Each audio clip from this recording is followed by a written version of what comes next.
दूसरा नवरात्र माँ ब्रह्मचारिणी। नवरात्रि में दुर्गा पूजा के अवसर पर बहुत ही विधि विधान से माता दुर्गा के 9 रूपों की पूजा उपासना की जाती है। आइए जानते हैं दूसरी देवी ब्रह्मचारिणी के बारे में। भगवान शंकर को पति के रूप में प्राप्त करने के लिए घोर तपस्या की थी। इस कठिन तपस्या के कारण इस देवी को तपस्विनी अर्थात ब्रह्मचारिणी नाम से अभिहित किया। माँ दुर्गा की नव शक्ति का दूसरा स्वरूप ब्रह्मचारिणी का है। यहाँ ब्रह्मा का अर्थ तपस्या से है।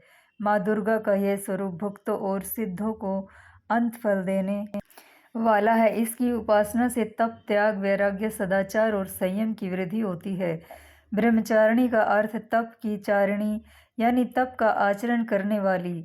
देवी का यह रूप पूर्ण ज्योतिर्मय और अनंत भव्य है। इस देवी के दाएं हाथ में जाप की माला है और बाएं हाथ में यह कमंडल धारण किए है। कुछ दिनों तक कठिन उपवास रखें और खुले आकाश के नीचे वर्षा और धूप के घोर कष्ट सहें। 3000 वर्षों तक टूटे हुए बेलपत्र खाए और भगवान शंकर की आराधना करती रही। इसके बाद तो उन्हें सूखे बेलपत्र खाना भी छोड़ दिया। कई हजार वर्षों तक निर्जल और निराहार रहकर तपस्या करती रही।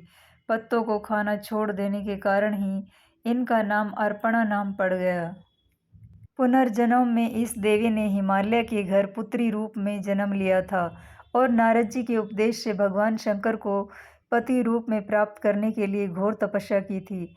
इस कठिन तपस्या के कारण इन्हें तपस्विनी अर्थात ब्रह्मचारिणी नाम से अभिहित किया था। 1000 वर्ष तक इन्होंने केवल फल फूल खाकर बिताए और 100 वर्षों तक केवल जमीन पर रहकर शाप पर निर्वाह किया। कठिन तपस्या के कारण देवी का शरीर एकदम क्षीण हो गया।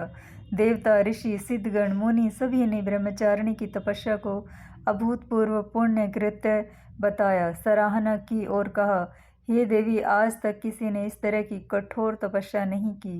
यह तुम ही से ही संभव थी।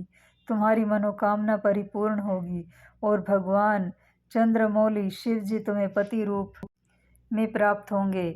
अब तपस्या छोड़कर घर लौट जाओ। जल्दी ही तुम्हारे पिता तुम्हें बुलाने आ रहे हैं। माँ ब्रह्मचारिणी देवी की कृपा से सर्वसिद्धि प्राप्त होती है। दुर्गा पूजा के दूसरे दिन देवी के इसी स्वरूप की उपासना की जाती है। इस देवी की कथा का सार यह है कि जीवन के कठिन संघर्षों में भी मन विचलित नहीं होना चाहिए। माता रानी सबकी कामना पूरे करे। धन्यवाद, शुक्रिया दोस्तों।